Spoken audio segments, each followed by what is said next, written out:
Points to be made in addition to what my colleagues have said. When we in public discourse and public meetings say that we are not just talking, the things we say can actually happen, we've demonstrated this year that they can actually happen. So my first point is, to the people of Kenya, we are talking about hope. Don't lose hope, because we will restore our country to where it ought to be. We will provide real free education. The fear I have, I've not looked at the most current data, is that our dropout rate in schools could very easily have gone back to the pre-Kibaki days because of the number of children who cannot access education. The figures we have quoted here and the savings we are making in the education sector are intended to remove all the barriers to access to education. Because for a country of our size that has got the aspirations that we have, we cannot afford to have barriers to access to education, whether they're in levies, in fees, and all that kind of thing. So all those policy proposals that worked effectively during the Jubilee administration will be restored. They will work. Edwafia will work, as we have demonstrated to you, so that parents don't have to be called and hassled when their children are sick in school. We will remove some of these irrelevant and unnecessary levies and restore capitation to schools so that school heads are able to manage schools without stress and without undue pressure. What I would like to say, I said over the weekend, and I reiterate it again, that on this one issue of education, it's necessary, and we are asking the president and his government. You know, time lost, a year is too long in the education sector. We can have an all-parties conversation, and we have demonstrated what can be done to save the crisis in the education sector right now. They could start with this year's budget and this year's finance bill and save the situation in the education sector. I have noted that the only change the president has been able to do is to appoint Mr. John Ololtua as the new PS as the Minister of Education. John is a good guy. He was my regional director of education when I was minister, but that is not enough. They need to have a different mindset in the way in which they are looking at the education sector so that we can save our children and our parents, and most importantly, our teachers from pain. Point number 2, discipline is destiny. There is no way we are going to manage ourselves as a country outside of effective discipline. The level of wastage in government is unbearable. You have noticed clearly from the proposals we have made that we can live within our means, we can reduce some of the allocations and some of the luxuries we're engaged in. For a government our size, for a country with our aspirations, faced with the challenges that we face, some of the things we do are actually very unrealistic and almost totally irresponsible. Point number 3, we are a democracy, and democracy is government by deliberation.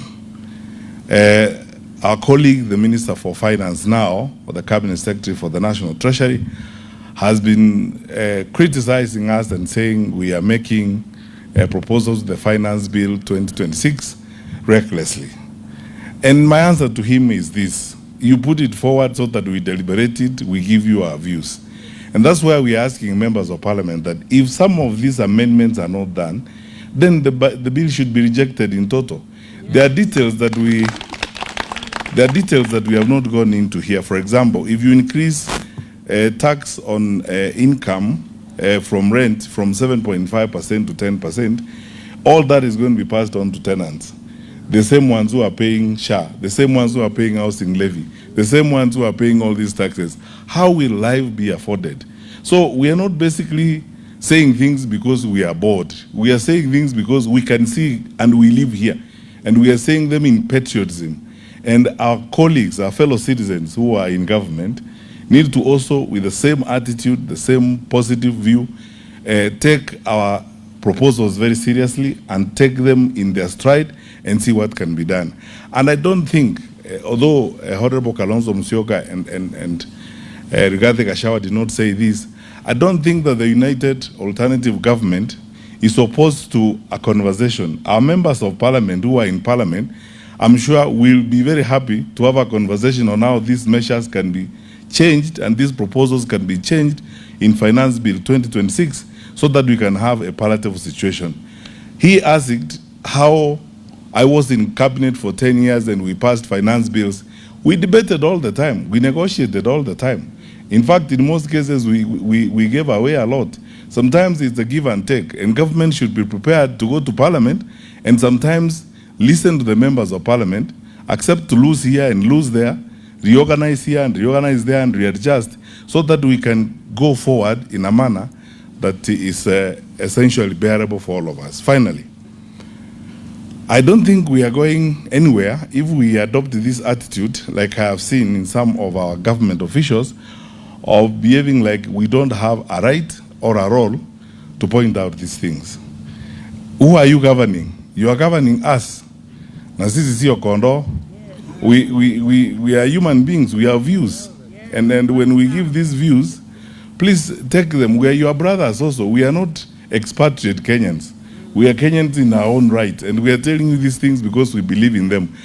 And in that same vein, I would like to encourage our leaders, first from those who are in the National Assembly and in the Senate, in the United Alternative Government, to push hard with these proposals. Because all these things we have proposed here, if you don't take them to the floor of the House and read Finance Bill 2026 against these proposals, then what we are doing here is just a political exercise. So I would like to request our brothers and sisters who are in the two houses to carry these proposals with them and read Finance Bill 2026 side by side with the proposals we are making. And in the event that our fellow citizens who are in government will not listen and make these amendments, my recommendation strongly, like that of all right-thinking and positive-thinking Kenyans, is the Finance Bill then should be rejected in total. Thank you.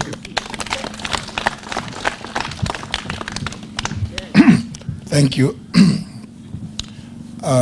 Let me begin by acknowledging that we are always making history.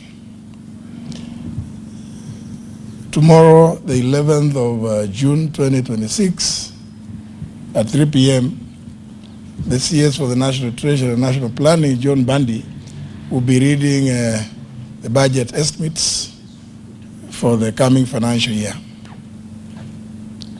It will be the first time in the history of independent Kenya that a budget, national budget, is being presented in the absence of a sitting president. He is a president who has urged every